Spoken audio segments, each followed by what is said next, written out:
It was a tumultuous time in our country's history. Vietnam deeply divided us. Our president resigned amid charges of abuse of power. Our democracy was under great stress.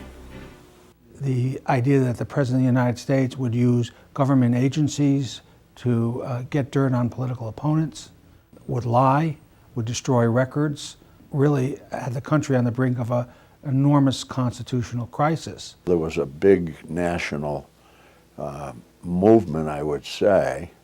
I don't want to overemphasize it, but a number of right-to-know or freedom of information laws were enacted as a result of that. Connecticut's definitely as a result of it. We had had an open government law on the books since 1955, but it was weak and lacked an enforcement mechanism.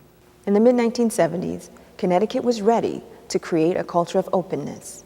Representative Martin Burke introduced legislation to provide public access to government documents, to ensure public meetings were open to the public, to establish ethics standards, and to introduce campaign finance and disclosure laws.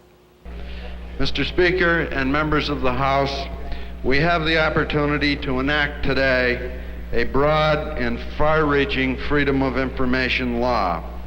This act will hold its own with any right-to-know law in the nation.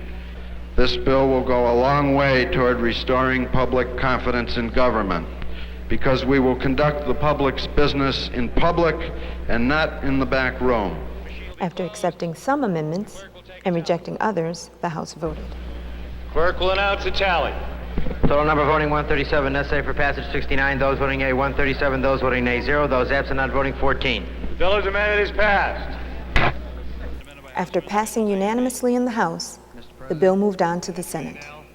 I think it's fitting, Mr. President, that we return to one of the guiding principles upon which this country was ordained, that we return to the principle that the government really belongs to the people, and we who serve on any level serve only at the will of the people, only for the benefit of the people, and we do not have any right to withhold, except with the agreement of the people, any information, any proceedings, anything at all.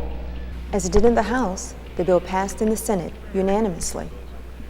Total voting 36, necessary for passage 19, yea total 36, nay total 0. Connecticut's landmark Freedom of Information law then moved on to be signed by an enthusiastic Governor Ella Grasso. Is a source of great satisfaction to me because I think it brings our state one step further. It is landmark legislation. It provides for open government, the symbol and the substance of action. It assures the protection of law to a procedure that should never have required such protection. But nonetheless, now we know that there will be the opportunity for access to information and for attendance at meetings. Such a pleasure. Such a pleasure. And may I congratulate all of you. The information belongs to the people. It may be uncomfortable for people to turn it over. They may not want to turn it over. It may be that they're hiding something, or it may be that they just don't want to have somebody looking over their shoulder.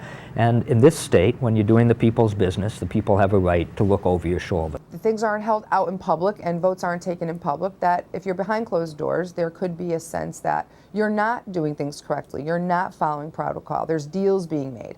And that is what we don't want. It is a fundamental right of Americans to know what their government is up to, because when people don't know what their government is doing, is when governments can become exceedingly dangerous. The people do not yield their sovereignty to the government and have a right to know.